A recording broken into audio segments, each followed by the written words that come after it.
Hello, thank you for listening to and watching You Had Options. This episode I have Brady Turner on. We talk about the 3 albums that he is working on currently. Talk about virtual reality. We cover so much ground. Great conversation. He also performs the Christmas classic This Christmas. We talk about the great Patti LaBelle video as well for her background singers. Yeah, thank you for listening and watching. Go find Brady Turner at Brady Turner Music. Go find You Had Options at You Had Options. Subscribe, rate, comment, all that good stuff. Yeah, thank you.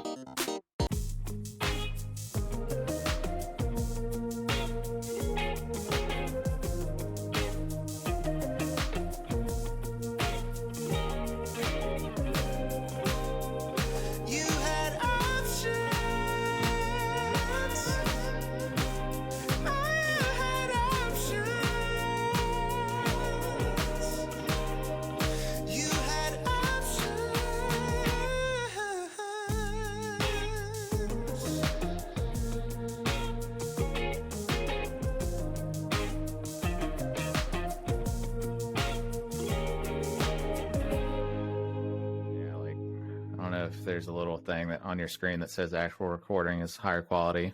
Yeah, I saw that. But yeah, I don't know if they just put that shit there. Yeah. Okay. Brady, hello. Hello. We're going. Thanks for joining me. How are you? Dude, I'm doing great. I'm happy to be here. I wish that I could be there in person. It's too bad. Man, me too. It's fun doing it in person, but I like your new setup. You're in Thanks, Birmingham man. now, right? Yeah, this is my office in Birmingham. I have a thing of like wall string lights that I've yet to put up, but nice.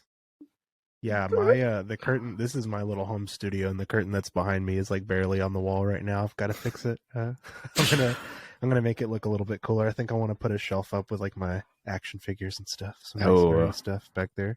Yeah. Yeah, it takes me forever to do that stuff. Yeah, like in a new place. Damn.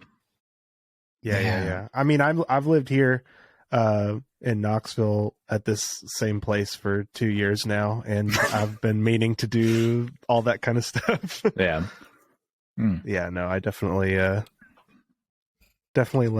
let it sit like it is. It's not fallen down yet, so it's fine. Wow.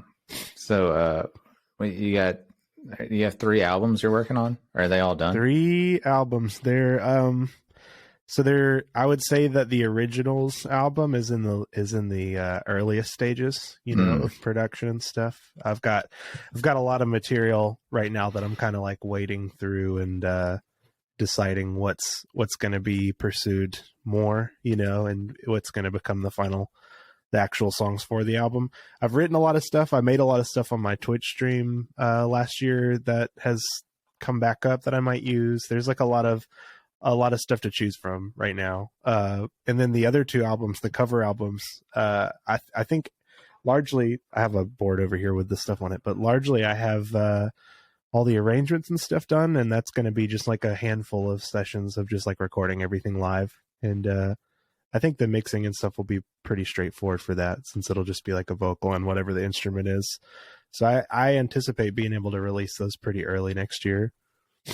Is that are you doing like full band cover album, or are you doing like strip band? One is an album of like piano covers, mostly kind of stuff I've been doing on the road and on TikTok and stuff like that. Yeah. And then an album of like guitar covers, some of those same deal, some of those from shows and stuff like that. So I'll do like some of them will be like acoustic arrangements, some will be like electric piano or the like looping guitar stuff that I do live. I'll probably record a handful of those. Mm-hmm.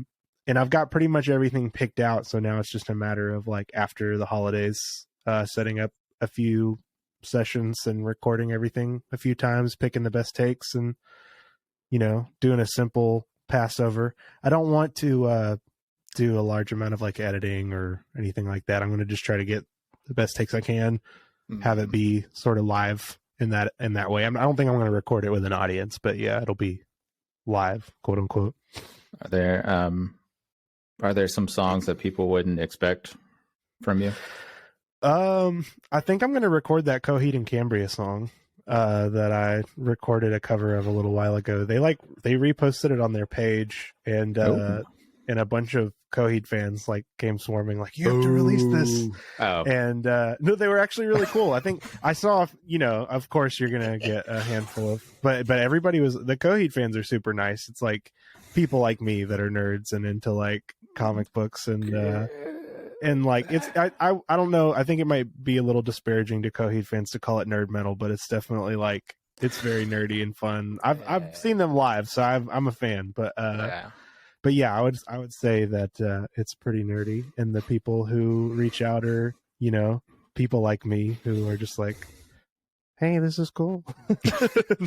Yeah, I mean, but anyway, the Coheed fans were super cool, and I want to put that out for the people who wanted to hear it. So I think I'm going to put it on the album. That's cool. So that might be the outlier in terms of genre. That might be the weirdest one. I also might record.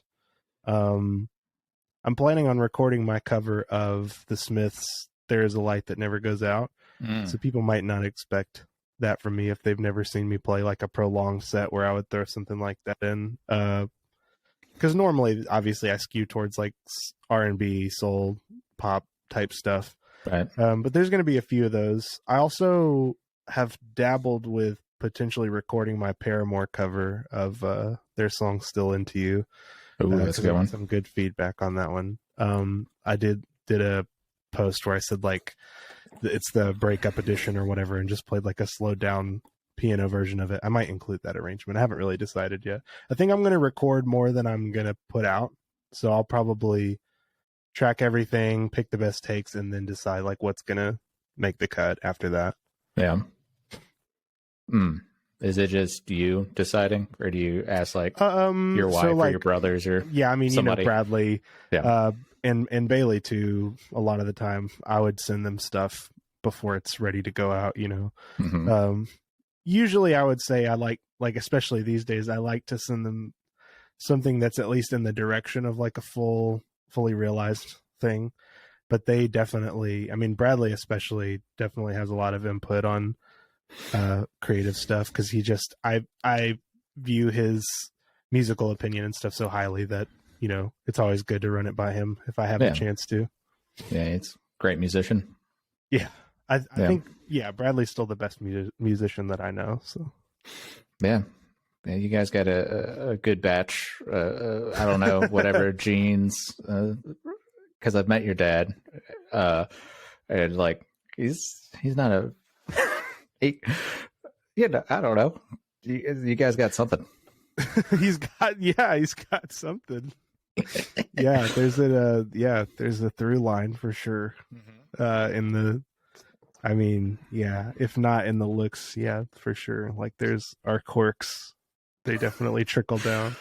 But yeah, there's that definitely a need to entertain that we all share. I think even in a social way, like I definitely get that from my dad, just like wanting to have stories to tell and stuff like that, what I mean? And that's definitely something I get from my dad, I think. But yeah, he's a great singer. He has a huge loud voice. He's like a booming doesn't need a microphone. Exactly. And our mom obviously was a classically trained singer, so the two of them in the house growing up definitely we definitely picked up things directly, not just through the magic genes, but also through the magic genes, being around the music so much growing up. But yeah, I think saying all that, still Bradley is probably my biggest influence in terms of production and music and stuff. Whenever I have to ask somebody, I would go to him first usually. If I feel like I need to run it by someone. And I'm fortunate now to have more people to collaborate with, but he's somebody that I would always want, to have a word if I was going to ask people. Yeah. Are you doing all the mixing and mastering? Yeah, for the most part, Bradley's actually taken on a little bit more of a role in that kind of stuff too, because all the last several things that I've done, both the EP that I produced for my friend Heidi Gilson this past year, it's called Daydreams. We recorded that here in the home studio, and I mixed all those tracks. But then I sent the stems to Bradley, and he did like a stem mix on everything. So added some like compression and EQ and like master bus compression, some like mastering processes, and then I did the final mastering after that. So he and I kind of collaborated on the ultimate like final product. He kind of glued everything together, and gave it ran it through his, I believe it's an SSL, a solid state logic mixer, and BBL, but yeah. added some really nice like analog warmth and kind of glued everything together. And so I plan on having him do that kind of stuff in the future as well. So as much as I produce the stuff myself and have sort of a working mix, I feel like I always rely on him to some degree to help me figure out what needs to happen at the end. Yeah. Or what needs to change. Yeah.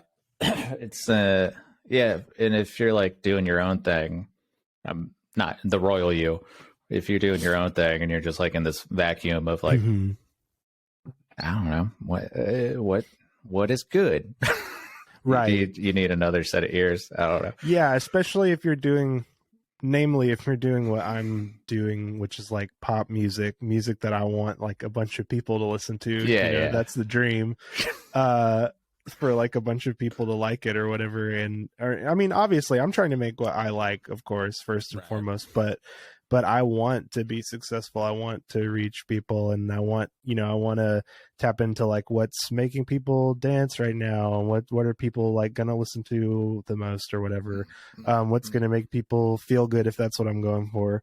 And I mean, to a certain point, I don't know. It's a balance for sure. Like I want to be true to myself, but I also, obviously, this is my job, and I'm trying to be successful. Yeah. Do you ever get sick of like making music? Not so much of.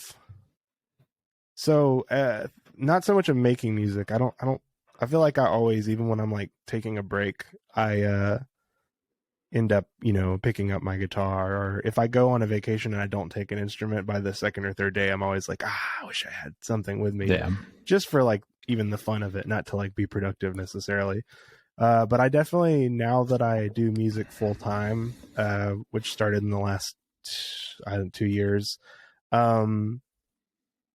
there's definitely a little bit more of a burnout in terms of like, for the first time ever, being like, I don't super want to go do this show tonight. Like I've had a few of those nights where it's just like, I have to do this, this is your job, and it's better than having a normal job. Like I always, sometimes you just have to give yourself that little pep talk. Like you're not doing a shitty job that you don't want to be doing. You're still playing music. You're just tired. Everybody gets tired. But yeah, there's definitely been that because you have to do it, it's easier for there to be a little bit of a burnout feeling when you do those like background music gigs or whatever it is. The things that aren't like the dream, quote unquote, that you have to do to make ends meet as a musician. But no, I don't think I've gotten tired of it at all. I think I'm more excited than ever to work on new music. I'm super excited about the stuff that's like in the chamber, and the stuff that I've started writing recently. I'm super stoked for people to hear it. And I think I'm a little bit more open than, we were talking about collaborating and having other sets of ears and stuff. I think like over here on this whiteboard, I would move my camera, but it's so precariously placed that it'll just fall. But I have a whiteboard with like a whole bunch of stuff on it. Some of it's notes for stuff I want to shoot for social media, and some of it's tracks for the albums. But I have a list for January of people that I'm going to reach out to, that I've been talking to recently, that I'd like to collaborate with on the album, because I've made some connections with some new producers and artists and stuff that I'm excited to make stuff with. And for the first time ever, I kind of have some more resources to do that kind of stuff. just to be able to, because of that like little bit of a bump I got on TikTok and Instagram, I was able to kind of get the attention of a few people that I maybe wouldn't have otherwise, who we've expressed interest back and forth in like doing songs together. So hopefully I'll get to put some stuff out on the album with some cool new artists that I've not worked with before, and I've never really had like features or anything like that. So I'm excited to do that. Yeah, I'm still waiting on the text, the feature. Get me in the. I'll come up to the studio. Yeah. You got it. Whenever the time is, when the time is right, I'll fly you out. Yeah, send me the PJ. I almost said the BJ, but I was like, okay, never mind. The Brady jet, but that's a different thing.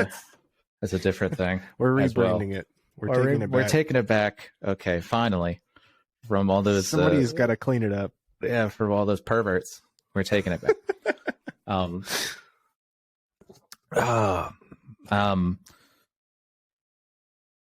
Do you feel a pressure with?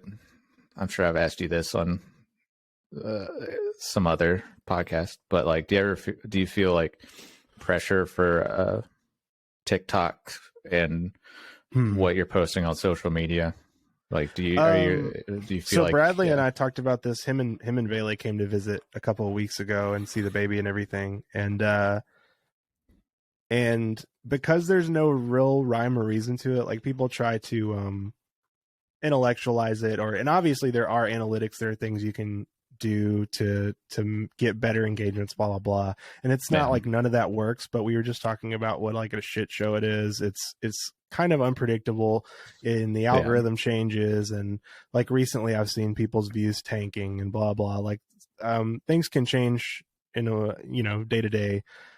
So I don't feel a tremendous amount of pressure to like post all the time, or like some people post 3 to 4 times a day because they want people to see it or whatever. And I just don't have it in me, one, and two, I don't think it would help me to be that guy. I think people like what I'm doing.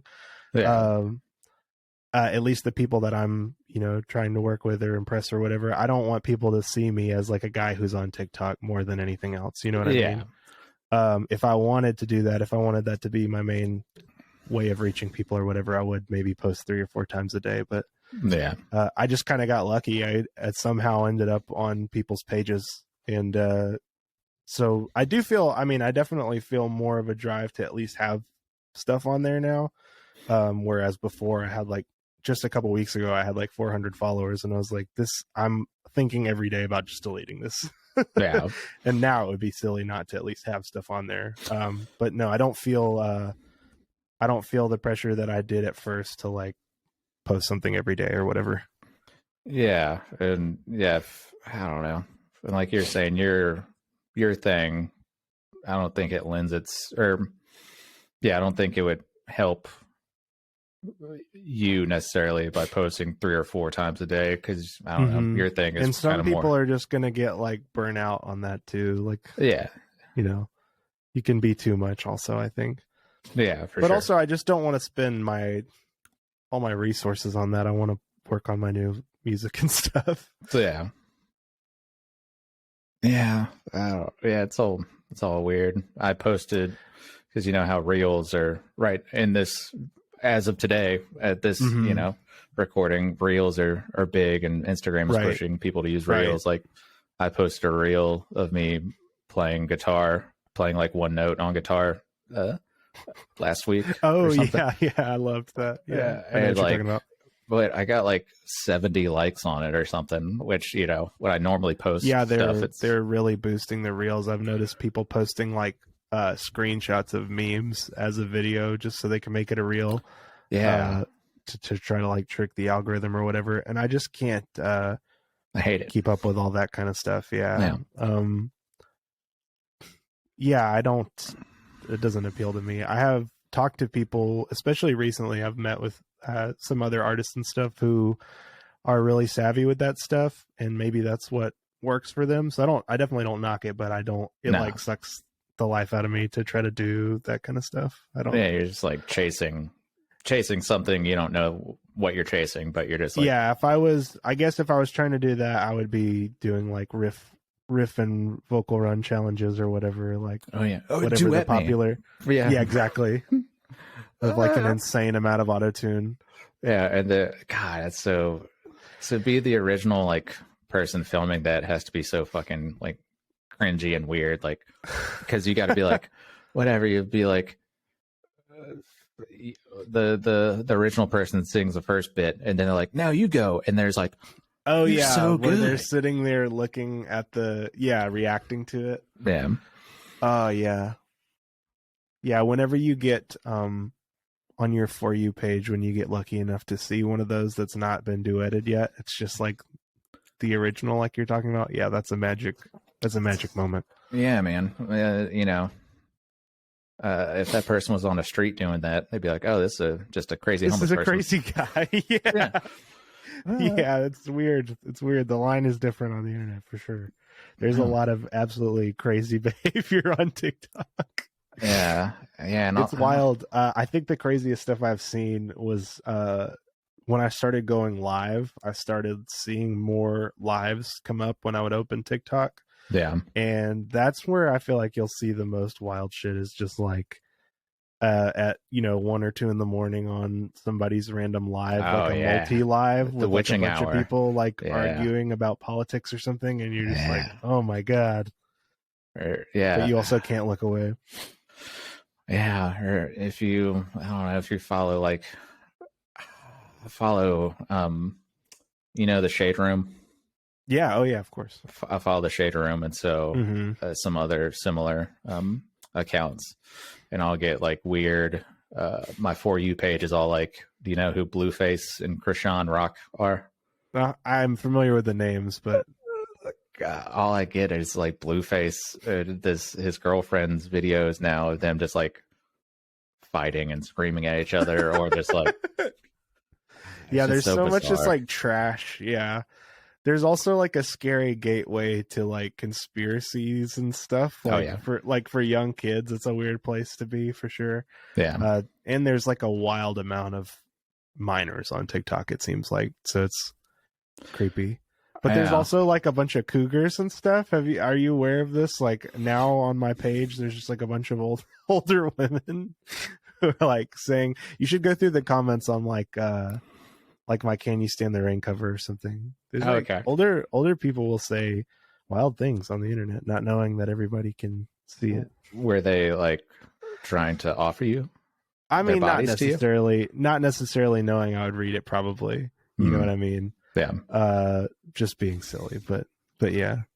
There's definitely a vast array of people on there, more than what I thought. I always pictured it, before this happened, I always pictured it as like 14-year-olds are on TikTok, and that's who's like got 30,000 plus followers. But it's a very weird world on there of different kinds of people.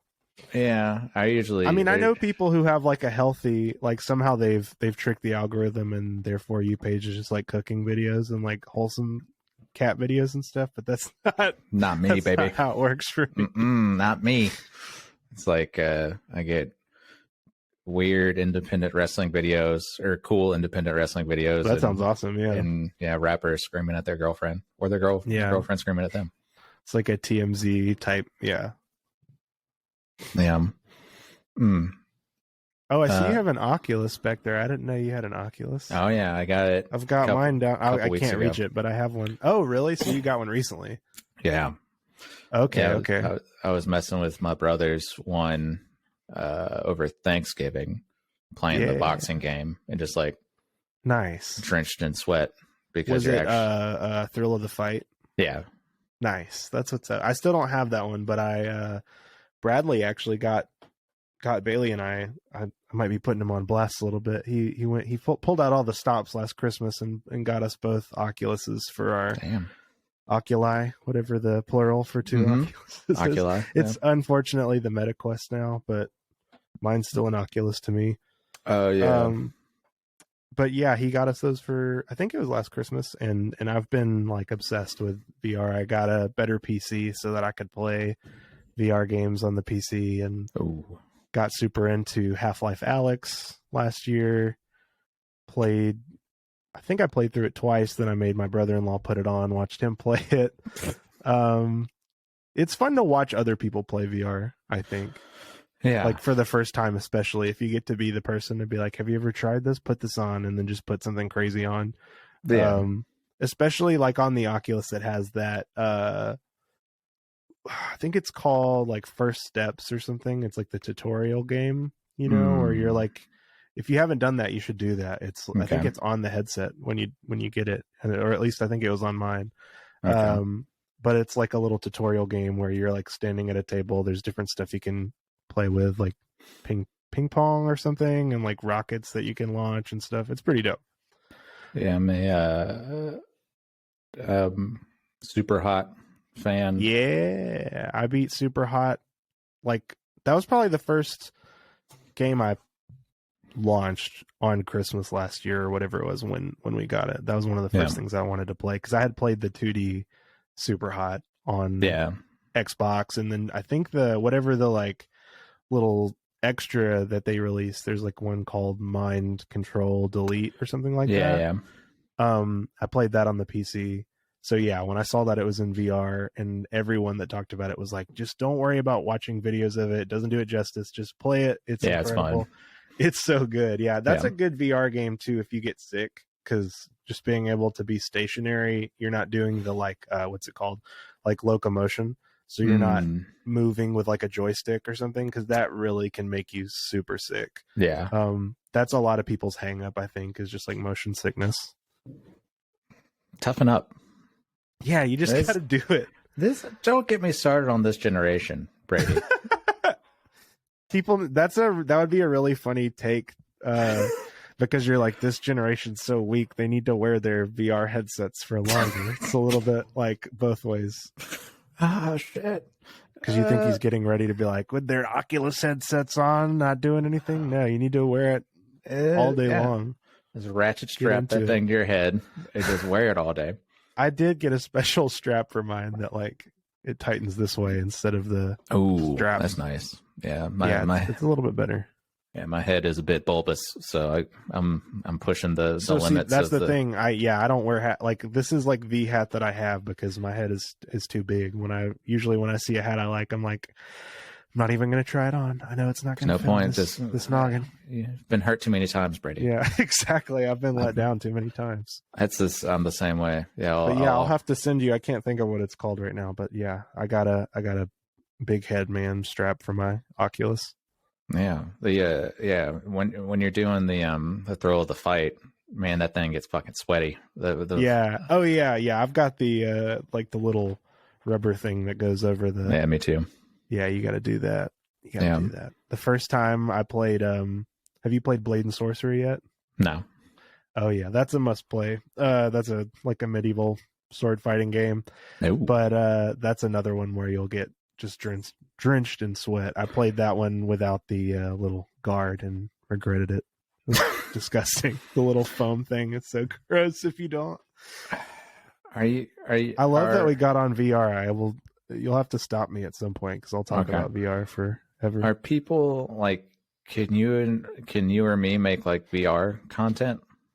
Have you looked into that? Do you just mean like would it be video, or because there are definitely ways to do I know that people like something I've been interested in that I've seen other people do, I don't fully understand, is like hosting a performance in something like VR chat or or Rec Room or something, like one of those like community VR games.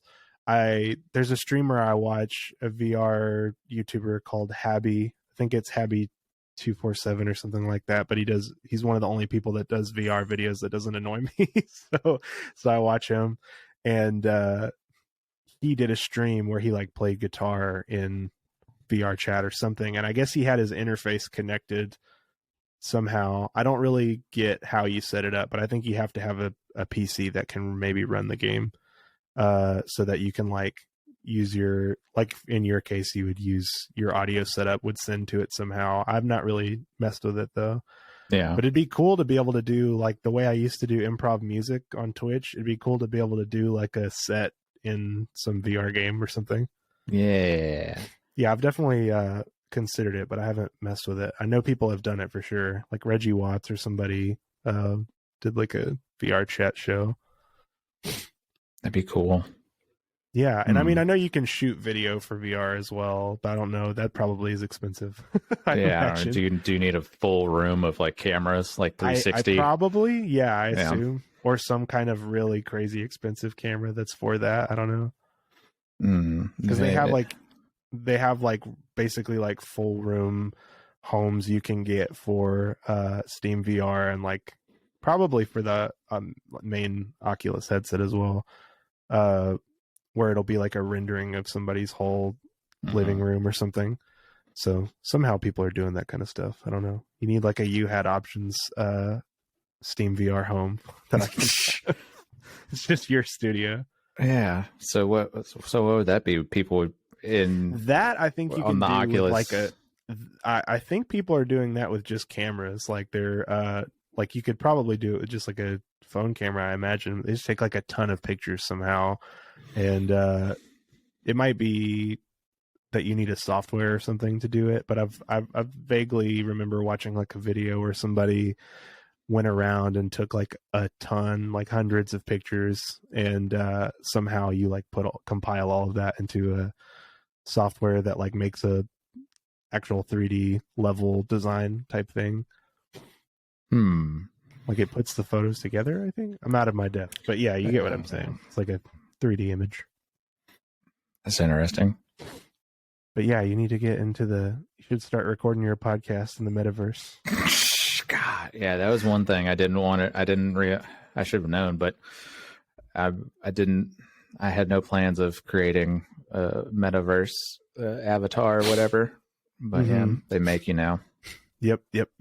Did you watch that? That just made me think of. Did you watch that really weird Mark Zuckerberg interview in the metaverse? They were like wearing VR headsets. I didn't watch the thing, but I've seen. I've only seen funny bits from it. It's, it's pretty horrific. It's just like a very distorted version of the future. Yeah. I don't know. But I do. I mean, I love the VR stuff. I get people who think it's kind of like a fad, like 3D or something, but I do see room for it to turn into like stuff that's longer lasting, like especially seeing like the AR stuff where they're adding like cameras where they can incorporate the outside world into the games. That seems like a huge thing, because especially people who are like, one of the biggest limits right now is like space. You just have to have at least, I don't know, like a 6x6 space or whatever to play, unless you just want to spin around in a circle, which is still fun, but it definitely, you can feel it. And that's how you end up punching like a hole in your wall. And you see those videos of people like punching their monitors and stuff. Yeah. That's why that's all the holes in my walls are definitely from me doing VR stuff. Not from anything else. Not from freaking out. That's the new, that's kind of scary. That's the new excuse. Oh, damn. I was playing super hot. I got too crazy. Yeah. Damn. Can you imagine the next, they have like pet fees for when you go live in a new place, go rent a place or whatever.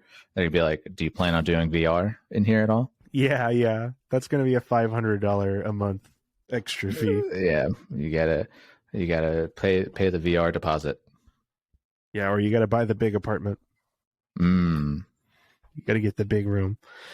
Yeah. That's the dream, isn't it? Like, I don't need to be rich. I just want one room, like game room that's large enough for me to play VR. And yeah, right now I would feel pretty wealthy, I think, if I just had a 12x12. I can do a spinning kick in here. Nobody's gonna get hit. That's what's missing. Also, is while we're ranting about VR, is we need our feet involved. You need a feet. Can't kick anybody. Feet controllers. You've only got your hands. A lot of games you don't even have feet. You just have it's just invisible past your waist. Floating. Yeah. Which is cool, but it's like, give me some feet. In Blade and Sorcery, they added a kick, but it's like you press the button and he just kicks. So you're just like, there's a leg flying out of my torso. Yeah, it doesn't connect. Yeah. There's definitely pitfalls, but yeah, I mean, I was impressed. It went from here. I'll say this and then I'll get off of VR. I remember that I went to the Void in Disney Springs or whatever it's called, and that's like a whole like you put on like the whole backpack thing and the headset and walk around in like a space and play a VR game, but there's like stuff to touch and stuff like that. Okay. So it makes it a little bit more immersive because you can walk freely and there's things that you can reach out and touch, so it kind of just starts to feel like you're in it a little bit more. But when Bradley gave us those and I started playing that, I was like, dang, only a couple years later they've somehow made this work in this little toaster on your face. Like it's so bizarre how it went from like, yeah, somewhere in this facility there's a giant supercomputer running this game, and now it's like it's on an Android phone on your face. Yeah. So bizarre. Damn. So would that be you would be like on a little multi-directional treadmill type thing? This was so they have, I see that a lot now, but the Void, I wonder if they even still do it, because it seems kind of crazy now with those existing everywhere, like the treadmill things. But this was full on like an office space that they had decked out with different like haptics. Like I remember at one point there was like a mech droid or what, like an R2D2 type droid, and you could reach out and touch it, and there was actually metal there, so it felt like you were touching it. And they also had cameras everywhere, so you're like able to you can move your individual fingers and stuff. It was very bizarre. But yeah, I feel like that's not far away in the home setup. They're doing that, I'm sure. Like I know that the Valve, whatever it's called, the Index, I think, has some sort of like finger tracking. So I'm sure that's going to be a thing. It's weird. Going to be able to play the piano for real in VR. Yeah, man. Go to Cock of the Walk. They're going to get rid of that player piano at Cock of the Walk. Yeah. Well, that's such a good specific, like specific mobile. Oh man, I love it. Was that only for the people? Was that only a restaurant in Mobile and like Pensacola? I can't. There was one in wasn't a chain. Pensacola. I think so. Okay, I wonder if it was only regional. People let us know. But yeah, Cock of the Walk was this like country cooking. Type place. And that was a Sunday after church. Lunch. And they had that's where we took the guest speaker. Yeah, the guest speaker. Yes. Yeah, but they had a player piano, and they would flip the cornbread at your table. It seems like I remember like a pan breaking or something at some point at that place. I feel like one of the times they flipped the bread it went awry, but maybe I'm confused. I wonder if one of my brothers will attest to this. It seems like one of the times it didn't go right, but I don't know. I was a lot younger when it was still Cock of the Walk, because wasn't it also, it was called something else after that? Yeah. In the same place for a little bit. I remember we still went back. My dad was determined to go back there, even though it wasn't as good anymore. I think it was in the same building. You can't. They say you can't go home. Brady. Home is not what you think is home is not home anymore. That's weird. And then what's the deal with that? Took me back. Cock of the Walk. Yeah, that's just like I didn't think I would ever think of that place again. And there it is. And they had I remember they had like 10 TIN cups that you drink out of. Yeah, I forgot about that. It's super weird. I was just like, this fucking drink gross. Water out of that, yeah, or like sweet tea. I'm like hitting my teeth. Battery. Yeah, yeah, it's fucking nasty. What a weird thing. I guess I don't know. They hadn't figured out mason jars like as a rustic thing, I guess, yet. Yeah, mason jars weren't in the picture yet for like. Yeah, those weren't around yet. No, well, that was too long ago. Only in the past, like, I feel like only in the past, like 15, 20 years, like rustic has become a cooler thing.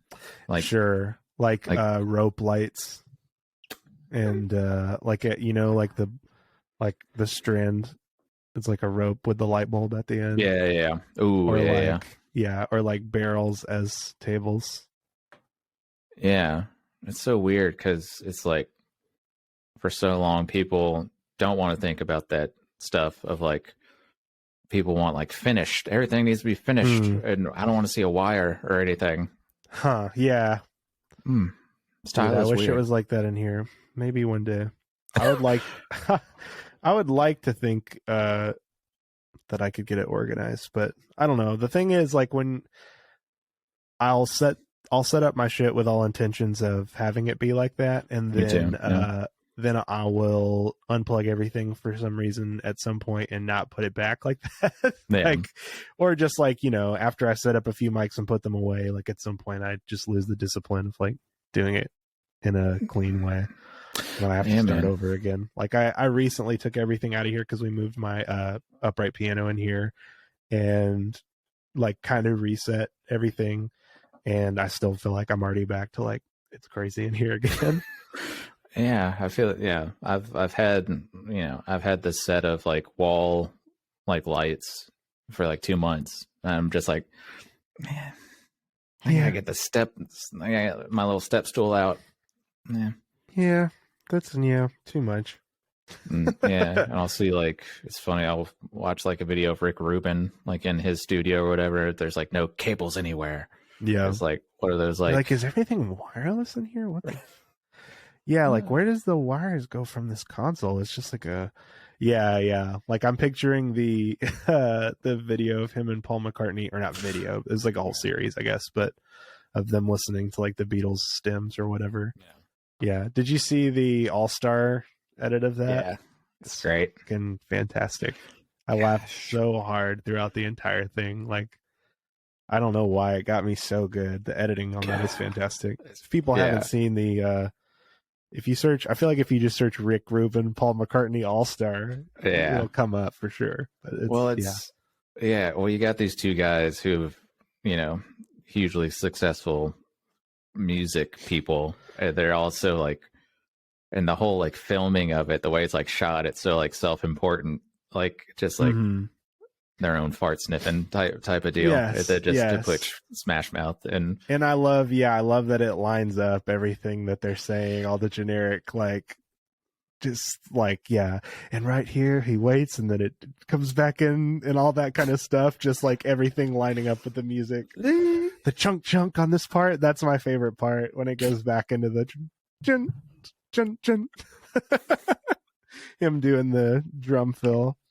Yeah, it's fantastic. I do think it's fun to poke fun at that kind of stuff because it's just like, I mean, obviously I no hate on Rick Rubin, Paul McCartney, but it's just like sometimes people can be a little too serious.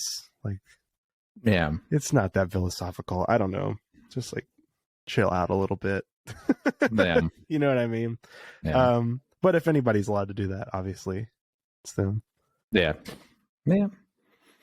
Do you ever find yourself when you're recording, do you find yourself doing something silly? Like, I don't know, not silly, but like, I have to have the room a certain way. Not so much. I mean, I will, it's kind of funny. I will like, for some reason, be ready to go, and then I'll start to record and just hit some kind of mental wall. Where I just like can't listen to my own voice. I'll just be like I'll do kind of like what you're saying. I mean, not necessarily the room has to be a certain way, but like I'm going to make sure that the fan is off and like there's nothing plugged in that's going to add any noise or whatever. And like get everything set up, my mic stand or whatever, or get this mic positioned or whatever I'm doing right now. Plug in my headphones, bring up, get the mic hot, ready to go. And then like I start recording, I'm just like, nope, this isn't the time. I don't know why. I just know that this is not going to be worthwhile. And so that's in a way I can be, I guess that's a little like eccentric or weird to just be like, I don't know why, but it's not the time. But yeah, sometimes it just feels like for whatever reason, physically, I can't do it. And sometimes that's bitten me in the ass. Like I feel like when I went and did American Idol, that for whatever reason, my voice was just like, nope, Like it'll just close up. I don't remember who my friend Heidi was just telling me the other day. Says they get like chronic bronchitis from stress, and like they'll lose their voice around stressful times. And I feel like that's definitely happened to me. Like if I'm overdoing it, I'll just lose my voice. So maybe it's a fear of that. But yeah, sometimes I'll set everything up, take like 20 minutes to set everything up and be like, hey babe, are you guys going to be out? Or, where's the baby going to be? Is she going to be laying down? Like I'll schedule my time and everything. And then just be like, nope, we're going to have to play some video games right now. Cause it's not coming out. Mm-hmm. Yeah. And that's where it's awesome to not have a regular job. Cause you can say, no, I need a few minutes or whatever it is. Like, I know that that's a super privileged place to be, but yeah. Would you ever do a talent show again? I don't think so. Yeah. I wrote somebody back on TikTok who said like, you need to try out for The Voice because I did The Voice this season. And they said no. And I was just kind of like, I've taken pretty much every avenue that this has to offer at this point, I think. And I'm almost too old, but which is a lot of people are shocked by that. I'm only going to be 26 this year, and 29 is the cutoff for all the shows. Man. Yep, you're too old. You're practically dead. But yeah, like I've got maybe one or two more shots if I really wanted to do that, and I just don't think I do. I think like once you see the behind the scenes, of course, that's incredibly like disheartening. And then also I have seen what happens when you make it all the way through. And now I realize like, that's just not what I want. And that I would probably be deeply unhappy if I were to like win one of those shows. But I mean, who knows? I mean, I've seen people do really well that are happy, and maybe you don't win and you hit it big elsewhere, just like from the exposure or whatever, but you're not going to get anything from them in a monetary sense. Cause they get everything. Like you don't get paid the whole time. And then at the end of it all, they're going to make the most money. And, I definitely feel now having a little bit of organic success, obviously not on the scale of somebody who's like won that show or whatever, but just having the ability to play music full time, I'm so much happier doing this even than I would be doing somebody else's records and like having to be on somebody else's schedule and potentially being under contract for all of the like rest of my like youthful years for like a decade potentially. Yeah, Simon Cowell's still got to get experimental face surgery or whatever the hell he's doing. He looks like have you seen him recently?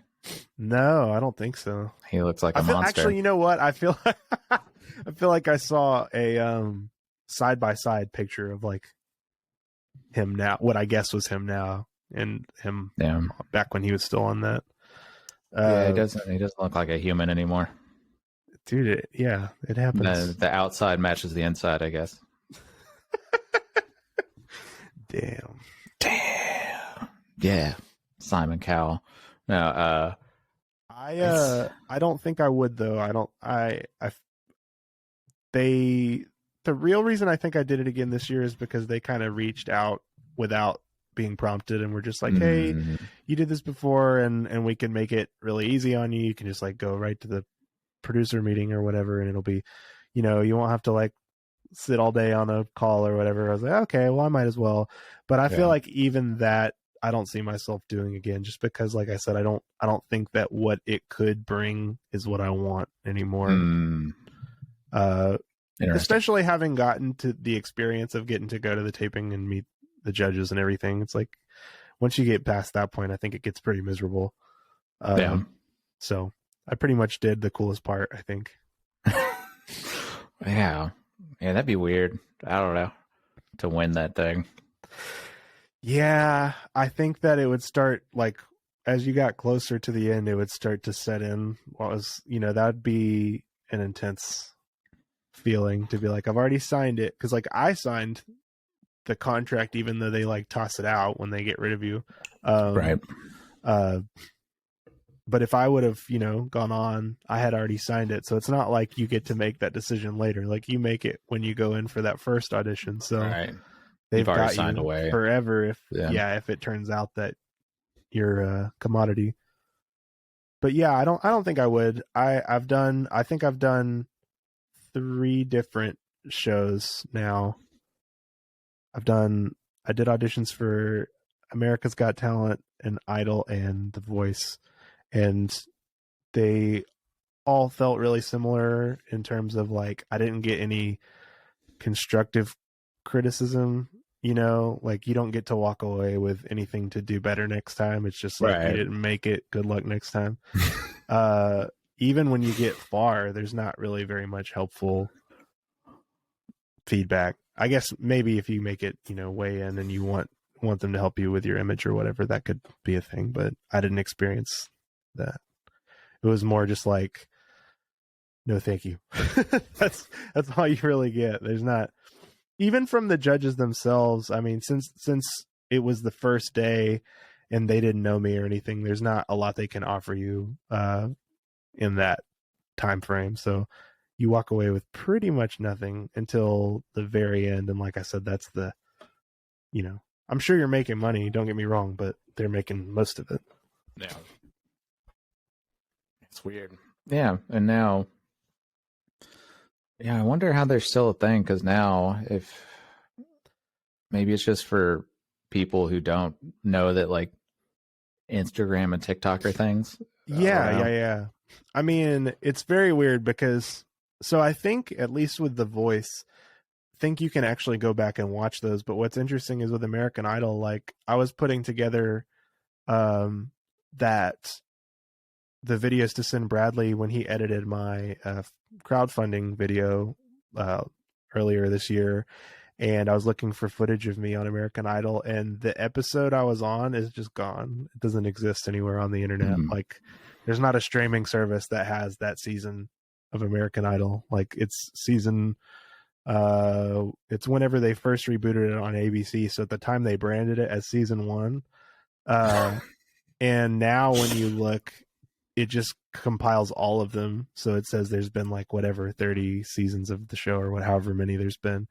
But yeah, there's not like a way to go back and see the clip of me auditioning that they aired or anything like that. It's sad. There's just like some pictures of me. So basically, I think I have some phone videos of it, but basically without those pictures that I went and got off of like a Dropbox link they sent me, there wouldn't even be any proof that I did it. Yeah. Weird. Yeah, it's weird how it just ends up on maybe ends up on a hard drive somewhere if it's not all just like deleted, just shredded. Yeah. I think it has to do with licensing the music and stuff. They just don't want to spend the money. Yeah. Yeah. It's probably not worth it. Yeah. For the reasons you're saying, I'm sure. Like, why would they? Sure, yeah. I don't know. Yeah. Wow. We've been going for like 50 minutes here. Wow. Wow. Wow. We really did it. We've done it. What so is the GoFundMe still active? Is that still we're done now, but if people want to contribute to the project, I'm on Venmo and Cash App at Brady Turner Music. That's also my handle on all the socials. Mm-hmm. Okay. Yeah, I'll post that Nice. in the beginning here. Yeah, we're gonna have you do a song though in honor of the holidays. Yeah, I'm excited. Yeah, one of our all-time favorite holiday classics. God. Yeah, well, just we did Family Christmas this past weekend, and had to watch the Patti LaBelle. Yes, where are my background singers? Absolutely. Yeah, I feel like we talked about that maybe the first time I was on the podcast, or probably the second time. I remember. Yeah, that's one of the early things that we connected on, though, was how good that video is. Yeah. If people haven't seen it, they need to go see it. Yeah, it's a classic. It that's should my be plug is the Patti LaBelle video. Where are my background singers? Yeah, I like the 1996 national tree I know that lighting. Clinton was president still, Yeah. so yeah. It's The way that goes from like bad to horrible is crazy. Like everything's insane. The Everything sound goes is wrong. insane. Like there's definitely just ringing and feedback, probably from the fact that there's like choir mics that aren't. There's no choir singers. Nobody's back there. Yeah. And then her standing up there and them coming up on stage behind her is so brutal. It was so brutal. The poor. She handles it like pretty well, though. I feel like. Yeah. Anybody she else still sounds I think, awesome. Yeah. Anybody else would just like walk away, but she was like, no. Sticks out through the entire song. Yeah, it's great. It's a testament to like, just. I mean, she makes it apparent that there's a problem, but she's like, I'm gonna go crazy on these vocal runs until somebody gets my cue cards. And she's like, and anybody else could be like, well, the sound guy, she's not blaming anybody. She's like, even clearly with like, there was a scheduling issue. Like, I would love to know what happened that they couldn't get the people on stage. They do come out though. Yeah, they come out like at the last chorus. Yeah, it's great. Yeah, there needs to be. Well, yeah, I'm gonna play. I'll admit that I decided I don't super like my arrangement of This Christmas anymore. Before I decided to play it on the pod, I was like, I'm gonna stick a little bit closer to the original groove. But that's it's the same key and everything. But yeah, I do have a version of This Christmas out there if you want to hear me sing it on your holiday mix. But you should go listen to, what's the single I did with Bradley? Merry Little Xmas is what it's called on streaming services. It's a cover of Have Yourself a Merry Little Christmas. But yeah, thanks for having me, Big Mike. Oh, yeah. I appreciate it. Stay on for a minute, and I appreciate you doing this again. It's I know last year. Maybe you're just gonna be my Christmas guest every year. Hell yeah, I'm down. But yeah, stay Hopefully on. next year we can do it in person. Yeah, we can do that. But yeah, you had options, Brady, but you decided to talk to me. I appreciate it. I appreciate it, Mike. Hell yeah. Stay on for a minute, and Sweet. We're gonna listen and watch your rendition of This Christmas. Sick. Thanks, everybody. Hell yeah.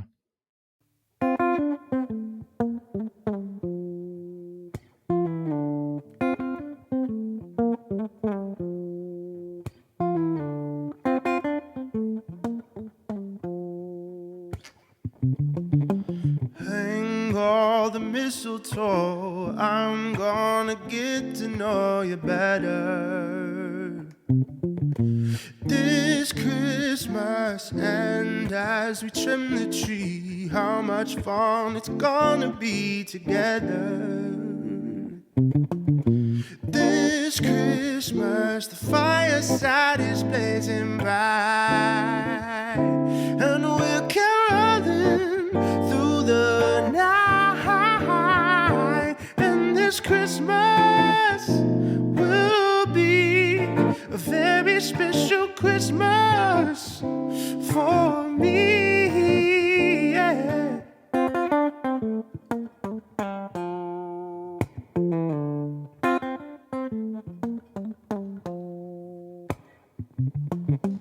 Presents and cards are here, my world is filled with cheer and you this Christmas. And as I look around, your eyes outshine the town, they do this Christmas. The fireside is blazing bright, and we're caroling through the night.